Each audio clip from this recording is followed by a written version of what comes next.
a little bit awkward when somebody's introduced at open mic night, right? You want to be polite with your applause. You don't want to damage anybody's self-esteem. But at the same time, you're thinking, what if this guy's awful? You know, I'm going to feel really stupid if I clap big for this guy and he bombs. So I'm going to help you out here. No matter how much or how little you just applauded for me, I promise I won't be that good. Okay? I figure you probably have some questions about me, and I'd like to go ahead and address those before we actually get around to talking about anything that's actually funny. First of all, thank you for your concern, but I'm not anemic. I'm just always this pale. Second question, why would a guy so obviously lacking in pigmentation decide that he wanted to try stand-up comedy? Well, this is obviously a challenge. I've always liked things that are challenging. I've been a newspaper reporter for a lot of years. And it still amazes me after so many years in the business that the misconceptions that people still have about reporters. A lot of people still have the idea that reporters are these mild-mannered types that sit by their desk all day waiting to get the phone call that Lex Luthor has stolen the world's plutonium supply. And then we go running around looking for a phone booth to change clothes in, which is a lot harder than it used to be now that technology has made the phone booth obsolete. You got any idea how hard it is to stuff yourself into an iPhone to change into a pair of tights and a cape? I found out real quick, there is not an app for that. But people's perceptions about reporters, they go back and forth between that kind of high adventure and high intrigue, like when Woodward and Bernstein sitting by the phone waiting for Deep Throat to call. When you see a flower pot in the middle window on the 6th floor of the east side of the City Federal Building, proceed to the parking deck, the 3rd level, at the corner of 2nd and Richard Arrington, and bring a throat lozenge.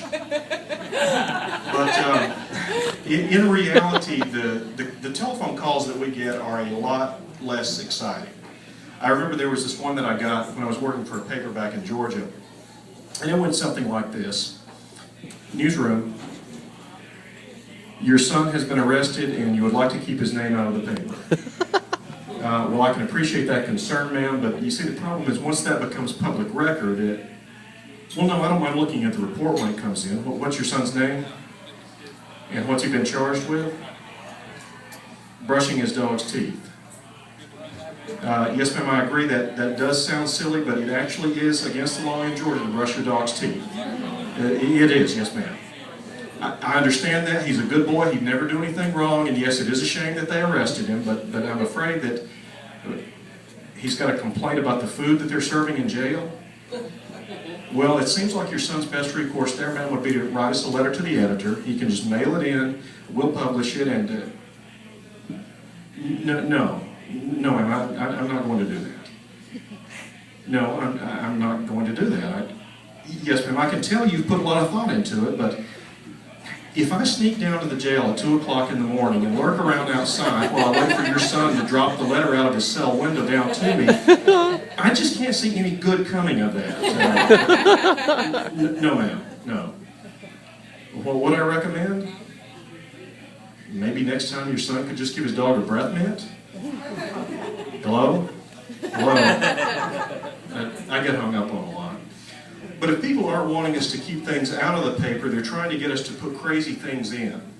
I remember I came back to my desk one day and there was a polystyrene plate sitting in the middle of my desk with another plate on top of it and a note taped to the top of that plate from the guy who brought it in.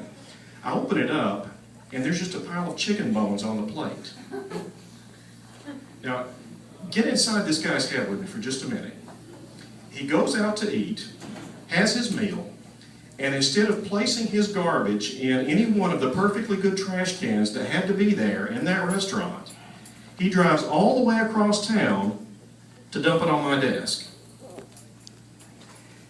And the best part of it was that in the note that was attached to the top plate was a list of numbers and measurements. This guy had measured the length and circumference of each chicken bone and used those measurements to calculate the age of the chicken that he had just eaten.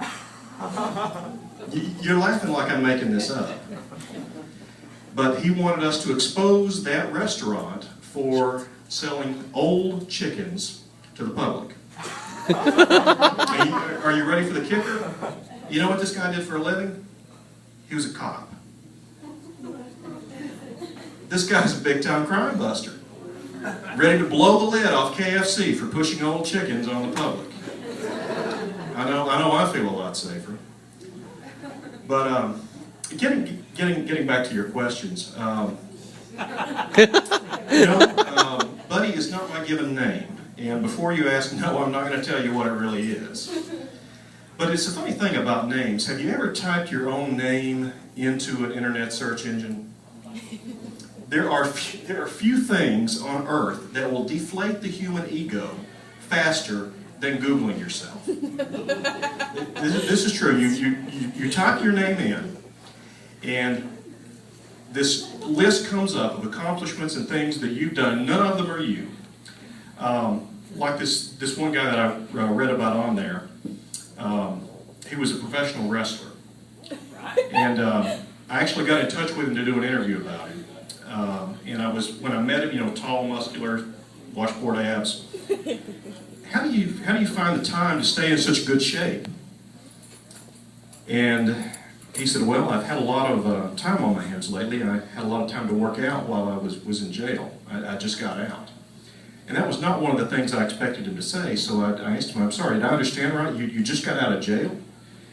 And he said, yeah, just got out. Did 6 months for brushing my dog's teeth. You guys have been very kind. Thanks for coming out.